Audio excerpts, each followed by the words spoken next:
Humanitarians Life with Viki. Hi, Viki. Hi, Asel. Hello, everyone.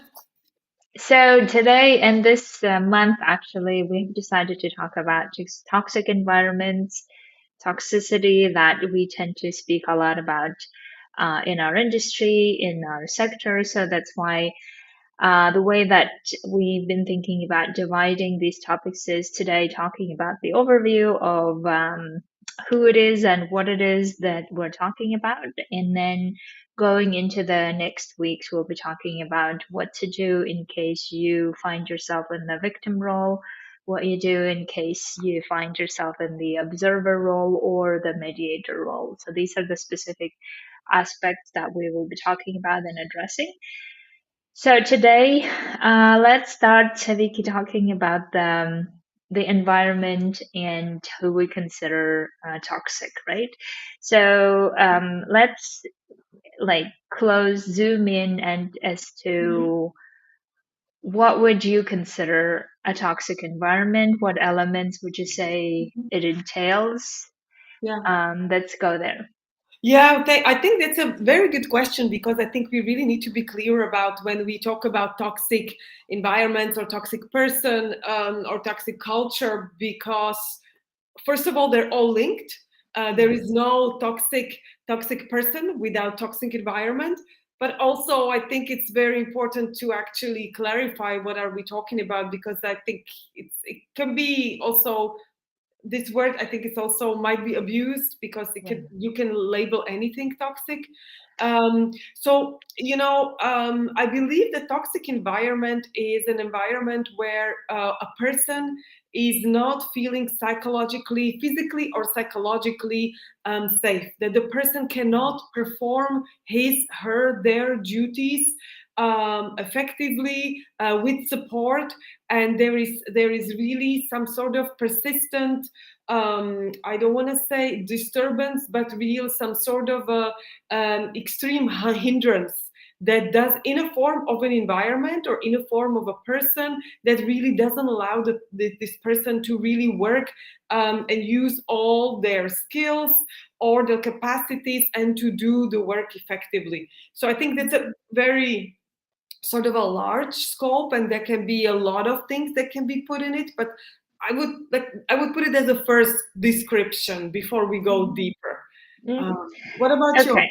Yes. So I was thinking that there's, I think, one way that I want to describe it to try to be specific, and that specific way I want to describe it is when um, the system or structure that allows people to behave in a controlling way, like controlling of other people, or behave in a way that is actually in many organizations not allowed, which is the misconduct, right? Or the conduct that is not permitted, but the system or the structure that allows those type of conduct to continue occurring that then influences everyone else's performance, everyone else's mood, and therefore, the consequence of that is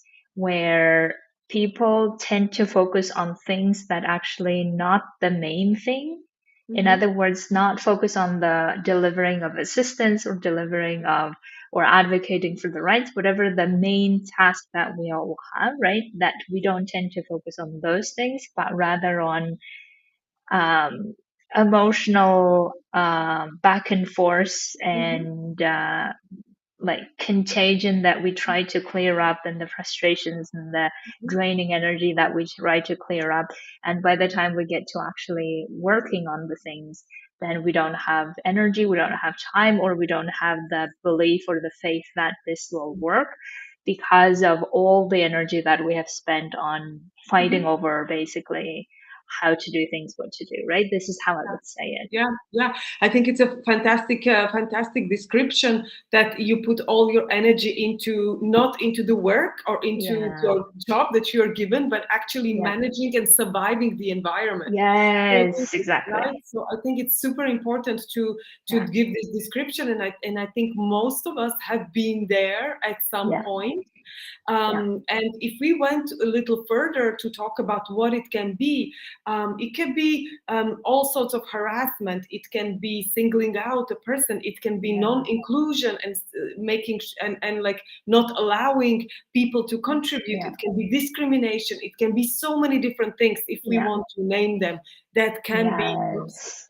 And Exactly. So I think that's like I was also thinking about, let us name like behaviors that really contribute to creating that culture, creating that environment, right? And I think you've mentioned so many of them, and I think we can recognize, and maybe I can add to that is, I think the biggest one that I keep seeing is abuse of authority, and and oftentimes I think we don't do it like out of bad intentions, right? This is like for many of us, I think we recognize that it's because we're too stressed out, because of certain constraints, because of certain things in the system that are not working out, then therefore we feel like we need to dismiss so many other discussions or dismiss opinions, and therefore abuse of authority maybe come in very often. And the other thing maybe that there is no counter element to abuse of authority, and therefore abuse of authority gets used so much maybe. The other thing that I think happens a lot is these divisions of like whatever the divisions might be, like you were saying, that in terms of divisive behaviors of us versus them, the international national, or this continent or that continent, or discriminatory behavior that goes into the division divisive behaviors, right? So these are, I think, that also make people feeling excluded, feeling not belonging, right? Not heard, not really valued. I think these are all part of then the divisive behaviors. yeah. What other Viki you have in mind? I'm also thinking about situations where there are extreme pressures put on a Yeah, person, that the person, even if if he, she, they want to, they're unable to set boundaries. They're unable to say no because they might feel repercussions if they say this is as much yeah, I can do, or this is outside of my scope, or I don't have yeah, the means to do it whenever. yeah, So really extreme pressures, also humiliation, also addressing, I mentioned singling out, but maybe addressing a person or a group of people in a different way, in creating exclusion. So there are so many different things yeah, that can create really toxicity in yeah, a group. But I do believe that it all comes to the lack of safety. It comes the yeah, lack of really the abuse of power is yeah, very frequently mentioned. The creating yeah, and lack of safeguards, lots of different reasons, but lack of yeah, safeguards and procedures to adhere to. So yes. yeah. Mhm. Exactly. So I was thinking that one of the ways that we could even make it even more specific is, let us say that like people who are listening to us and watching Mhm. us, they hear or they see some of the elements Yeah. in their own behavior, right? Mhm. And as soon as we hear someone describing, oh my God, I must be a toxic person Mhm. now, now what? Let's say, because I think oftentimes we don't recognize Yeah. this is what we're doing, right? Mhm. We don't recognize if Yeah. we are actually the toxic person or Mhm. not, like by that labeling. But let's say that some of us have recognized that, oh my God, I do this, or maybe I do this on small scale, or I do this with one person, whatever it is, right? So let's say that you recognize it. And then what can we do about it, right? So let's say if we have toxic mm, behaviors Mm-hmm. that we tend to use sometimes or maybe regularly. What can we do about it? I think this would be maybe interesting question to Mm-hmm. discuss. One of the ways that I was thinking is that Mm-hmm. one of the main things everyone can think about is what are the emotional expressions I'm having in the interactions with others, with Mm-hmm. one person, with group of people, it doesn't matter. What are the emotions that are coming out of me, Mm-hmm. basically, is the reflection I would invite everyone to do. Because one of the examples that I was discussing with a client was, let's say that someone is angry, especially in the higher level in the hierarchy, let's say, right? And their anger oftentimes spread to all the rest somehow. Mm-hmm. Mm-hmm. And if that person does not realize that this anger is transmitting to Mm-hmm. others and therefore affecting and influencing the whole Mm-hmm. environment, whole office, then no matter what everyone else tries to do, probably things won't change unless the source of anger, that person, Yeah. needs to realize that this is Yeah. what's happening, right? Yeah. Yeah. And that's why I'm saying that the example I'm giving is that whatever the emotion you are like Mm-hmm. uh, transmitting to the world, check what those emotions Yeah. are. Yeah. If the emotions are anger, aggressiveness, passive Mm-hmm. or active, it doesn't matter. Blaming, like dismissive. If these type of emotions coming out of you, then definitely you are affecting someone, Yeah. possibly in a negative way, Yeah. in an equal way, meaning that the other people will start having the same type of reactions to you, meaning they will be angry at you, or they will be blaming you if you're blaming them, right? So we keep creating this type of behaviors, Mm-hmm. especially coming from a power holding Yeah. person, let's say. Yeah, yeah. I like that you started with sort of if oneself is the source of the toxicity, Yeah, that's a bad situation. But I really like your example, and you know what you are mentioning is very important because the self-awareness. That's why yeah, self-awareness is one of the critical skills that a leader needs to have. So if the yes, leader is not self-aware of his, her, their own behaviors, that's the person shouldn't be in a management or a leadership position in the first place, frankly. Unfortunately, we know that this happens. So yeah, the second thing I would mention is really feedback. Look for feedback. If you're seeing that people are not giving you any feedback, not honest, that they are fearing, they're not communicating, they're yeah, just nodding like yes, yes, there clearly is fear. There yeah, clearly is fear or maybe hesitation or lack of trust. If there is yeah, toxicity in an environment, there will not be trust, yeah, unfortunately. And you know, yeah, we all know that trust is difficult to build, so easy to break. So yeah, these are all the small things that if you are a source, if you think that you might be a source of a toxicity or toxic environments, um, check if people are willing to give you honest feedback or if they just so I would really say if you have that one friend that is maybe in the team, please ask the friend or a colleague that will give you real genuine feedback, because this is really critical, because it is really, there might be people on the same level as you might be giving you feedback, and but if you are, if there are people, your subordinates or your team, who never gives you feedback, they're always silent, that's a sign that something is not right there, that they're fearing. yes. Exactly. And also, of course, you need to be able to listen to that, right? That's, I think, so key. And I mean, I have been in places where I couldn't listen to feedback, even though intellectually I think I understood, but because my anger was taking over so much that Mhm. I was just in a different place. Yeah. So that's why even if you have the feedback, process those emotions and then get yourself to a place where you can actually hear it and decide what to do about it, right?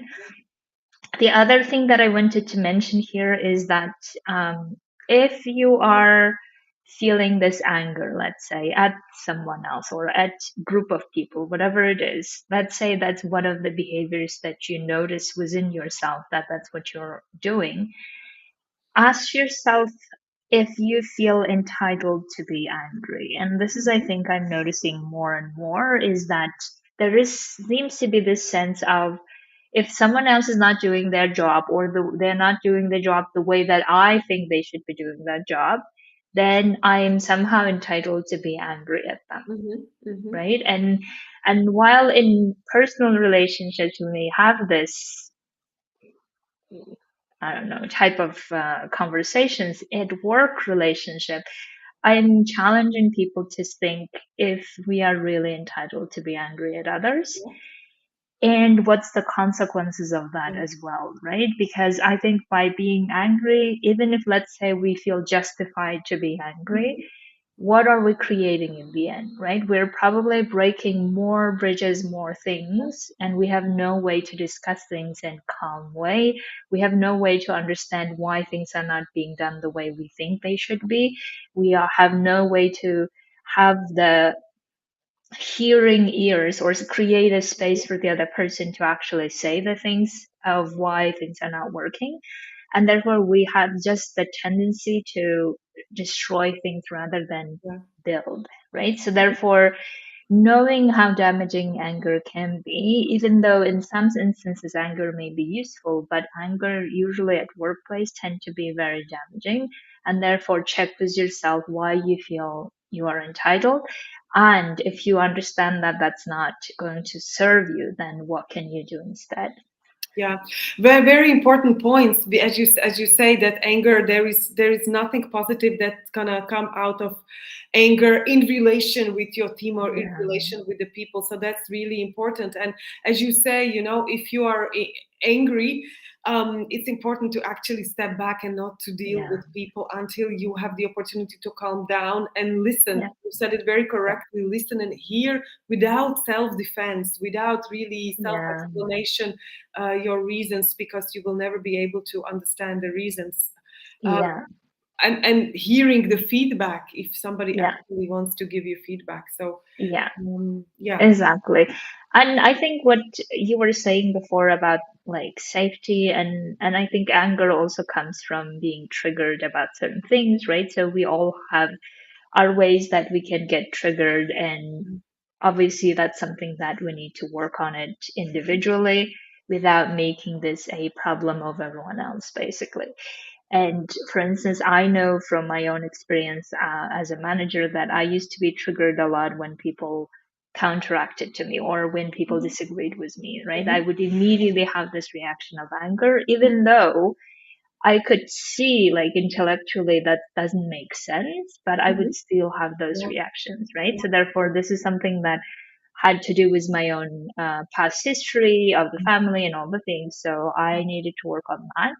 And and I think the other thing I recognize from that experience is that the more I created anger and I spread it around, the more I created fear, Yes. right? And just like you were saying before, Vicky, is that the more I create fear, then the more I create unsafety for other people. So, in other words, I'm carrying and spreading my own unsafety to everyone else. And now it's becoming a problem of everyone else. And it's great if we have people who come out and say, well, go to your room and then get your things together and then come out.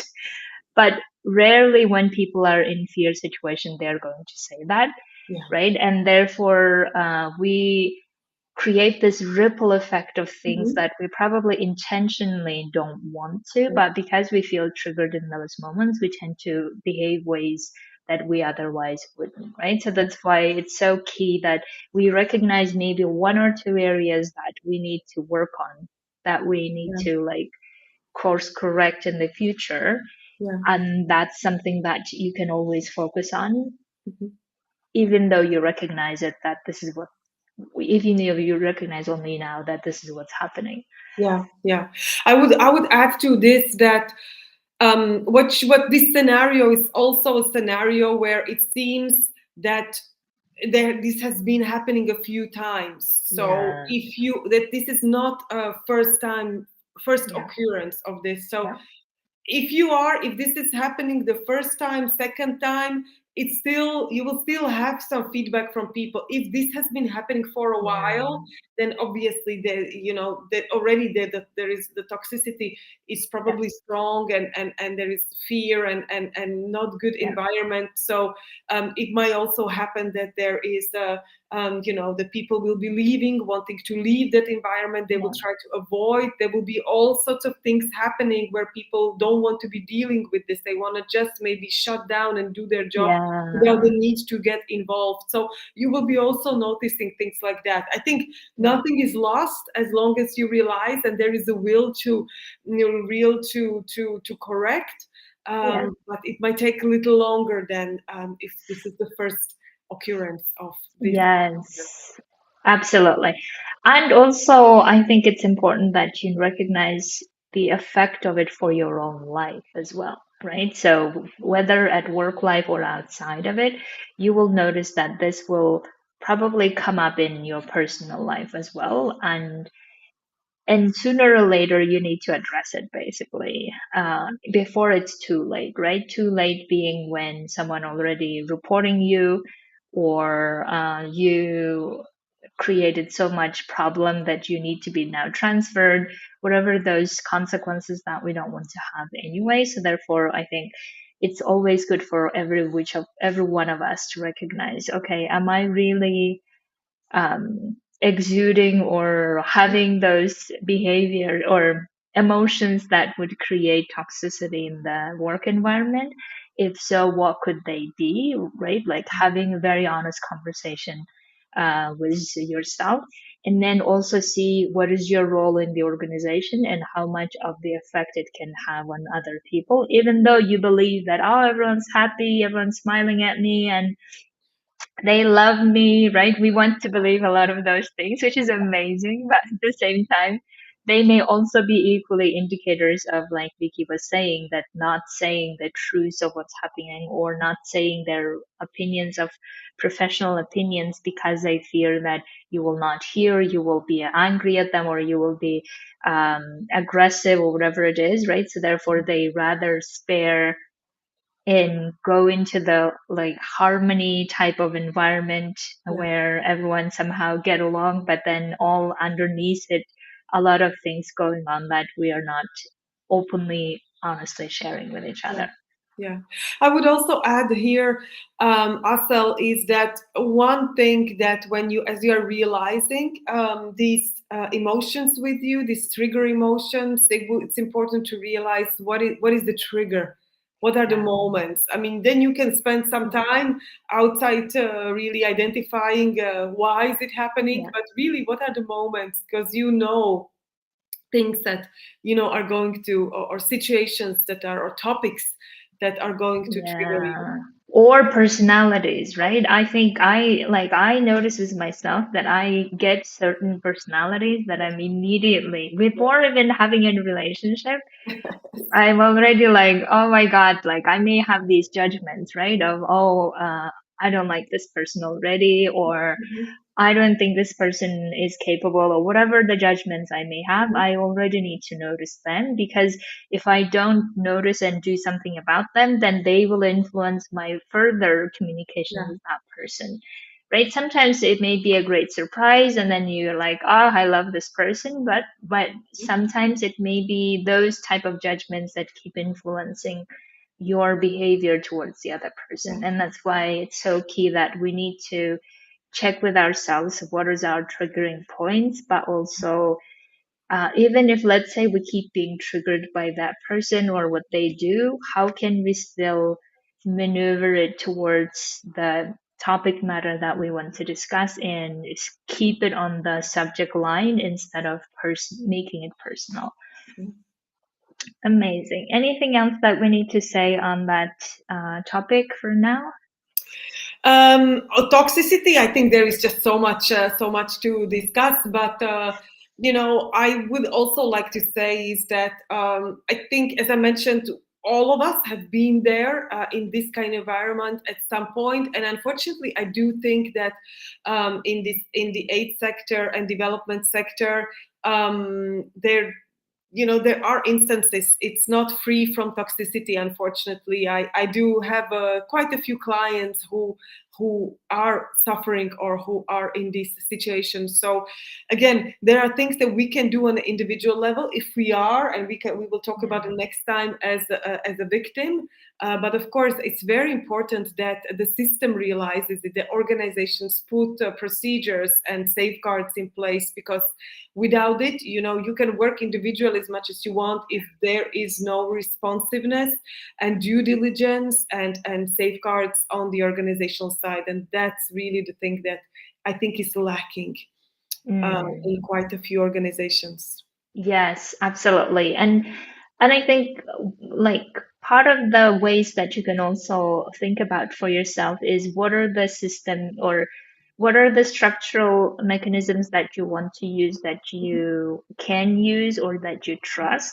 What are the ways maybe you don't trust and what are your reasons for it, right? Because sometimes we may say, oh, even if there are like systems in place or safeguards in place, even if we use it, then in the end, things don't come out the way Yeah. like there will not be a justice made basically, right? Mhm. So we may many of us may say even if we use it and we spend all of this energy, which is hard to go through Yeah. such processes as Yes. well, right? I have gone through myself It's several very times. hard.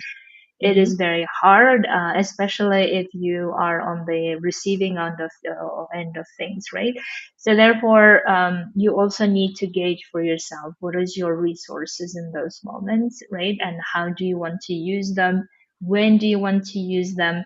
Uh, Understanding also what's the outcome of that intervention will be for yourself, for the other people around you, because setting precedent may also be a very big victory for many of us, right? So that it can at least shift the structural problems in getting discussions. But I think also what organizations side we need to think about how maybe some of the things we're making it so much formal, meaning like we're just discussing maybe sometimes not on the level of like honest truth or on the level it becomes more like dogmatic things that we Hmm. just speak about and then in the end things don't get implemented, right? So that's why I always want to encourage everyone who's like thinking, oh my god, I might be one of the sources of such Hmm. environment, right? So if we like take some of the ownership of looking at our own behaviors, that could at least have Yeah. like more tangible results and effects and immediate effects. And while the organization is making like more structural and slower Mhm. changes, right? So Yeah. that's why I always find the individual way of taking initiatives and doing something may have a lot more impact than we Yeah. give credit for. Yeah, absolutely. For me, the crucial word here is trust. If Yeah. there is trust within a team and every team, things will work out. And even if things happen, they will be sorted out. Yeah. When the problem is when there is no trust for some reason, there can be loads of different reasons there is no trust, that things will be complicated Yeah. to restore, no matter who is the source of the toxicity. Yeah. So I think that's the first Amazing. indicator, I would say, to look out. Yes, amazing. So, I think we'll be talking a lot about this from different angles again this month, right? And I'm also doing a webinar on this tomorrow, Mhm. actually, about how to protect yourself. So, there were a lot of resources, but we really encourage you to use them in the way that suits your own individual situation, of course. And then, if you have any questions or need coaching, let us know. So until then, thank you so much for listening, watching us, and we'll see you next Thursday. Thank you, Thank you so Vicky. much. Thank you, Asel. Thank you, everyone. See you next Thursday. Bye. Bye.